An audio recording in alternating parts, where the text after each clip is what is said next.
Medidas de posición porcentual y medidas de dispersión. Vamos a hablar sobre las medidas de posición porcentual. Las medidas de posición porcentual es cuando la distribución está constituida por un número grande de intervalos o de marcas de clase. La distribución de estos puede ser de 4, de 10 o de 100 partes. La definición de los cuartiles es un conjunto de datos ordenados que se dividen en 4 partes iguales. En los deciles son 9 valores que se dividen en 10 partes iguales. Los percentiles es un valor que sirve para comparar un conjunto de datos ordenados. El percentil es de un número de 0 a 10 que se relaciona en el porcentaje más, no es el porcentaje. Las fórmulas para los cuartiles, los deciles y los percentiles para datos agrupados y no agrupados. En un ejemplo, entonces acá tenemos un número de datos que seleccionamos, entonces a esos datos hay que sacarle el número total. Entonces el número total de datos es 9. Entonces tenemos que sacarle la media aritmética. La media aritmética se saca la suma de 2 más 4 más 6 más 8 más 10 más 12, 14 más 16 más 18 dividido sobre 9, que es el número total de datos. Entonces hacemos la división, 90 dividido 9, entonces nos da 10. Para hallar los cuartiles utilizamos esta fórmula. K es el número del cuartil que vamos a hallar. La N es el número total de datos y 4 se divide sobre 4. Entonces, para hallar el cuartil 2 sería 2 por 9, que es el número total de datos, dividido en 4, que nos da 4.5. En el cuartil 1 es 1 por 9 sobre 4, que nos da 2.5. Y en el cuartil 3 es 3 por 9 sobre 4, que nos da 6.7. Para hallar los deciles, la fórmula es esta, que es K por N sobre 10. Para hallar el decil 5, es 5 por 9 dividido en 10, que nos da 4.5, que es la posición. Para hallar el decil 7, es 7, que es el número del decil, por n, que es el número total de datos, dividido en 10, que nos da 6.3. Y así mismo pasa con el decil 10. En los percentiles, esta es la fórmula para hallarla. Entonces, donde K es 100, que vamos a hallar el percentil 100, multiplicado por n, que es el número total de datos, por 100, que nos da 9. En el percentil 80, entonces va 80 por 9 dividido en 100, que nos da 100.2. Y así mismo pasa con el percentil 60. Ahora vamos a hablar sobre las medidas de dispersión. Las medidas de dispersión nos informan sobre cuánto se aleja del centro del balón de distribución de nuestras variables. Cuando mayor sea el valor, mayor será la variabilidad. Cuando menor sea, más homogénea será la media. Los tipos que se manejan en dispersión es el rango, la desviación media y la varianza. Donde el rango es la diferencia entre el límite real superior de la última clase y el límite real inferior de la primera.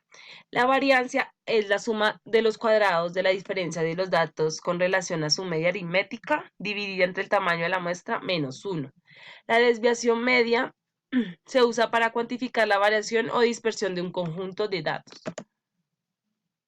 Entonces, vamos a dar un ejemplo sobre un estudio de 10 estudiantes que se observó la estatura de cada uno y se obtuvo la siguiente información. Entonces acá nos botan 10 datos de diferentes estaturas de estudiantes, entonces a eso le sacamos el rango. ¿Cómo se saca el rango? El rango es el dato máximo, que es 17, menos el dato mínimo, que es 10, entonces 17 menos 10 nos da 7.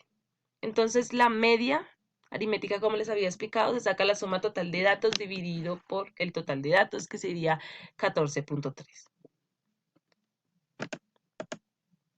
Listo, entonces en esta tabla organizamos todas las estaturas del dato mínimo al dato máximo.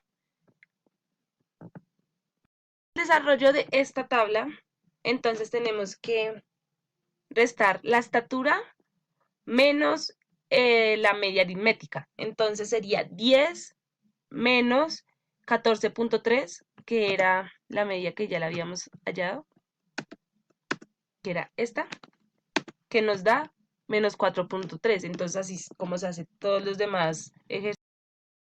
Desarrollamos esta tabla. Esta tabla se desarrolla primero en este pedazo, es la estatura de todos los 9 estudiantes, la estatura de todos los 9 estudiantes.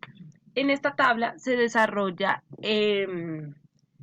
x menos la media aritmética. Entonces sería el 10 menos el 14.3, que es la media, que nos da menos 4.3. Y así se hace con el 12 y con el 14 y con los demás datos para desarrollar esta tabla. En esta tabla se desarrolla x menos la media aritmética elevado al cuadrado. Entonces sería menos 4.3 al cuadrado, que nos daría 18.49. Y lo mismo pasa en este, que es menos 2.3 al cuadrado, que sería 5.29.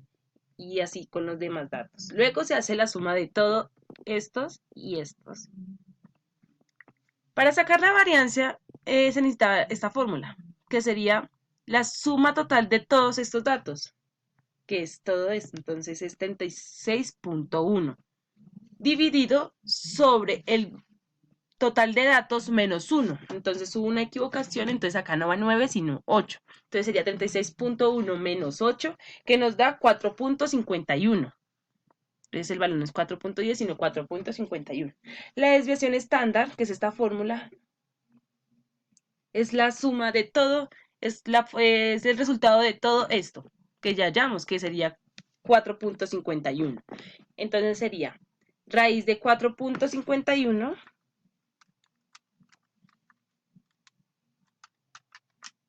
que sería 202.12. Entonces acá no sería 2.02 sino 2.12. Listo, el coeficiente de variación es esta fórmula.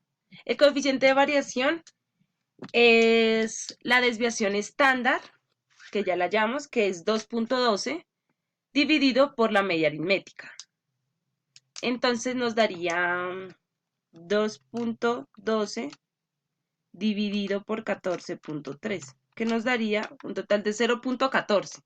Entonces ahí está el resultado, 0.14. Y así es como se desarrolla.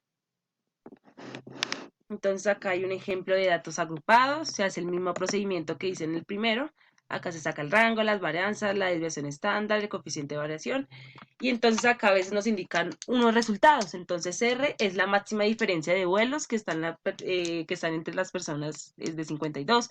La S es la desviación en promedio.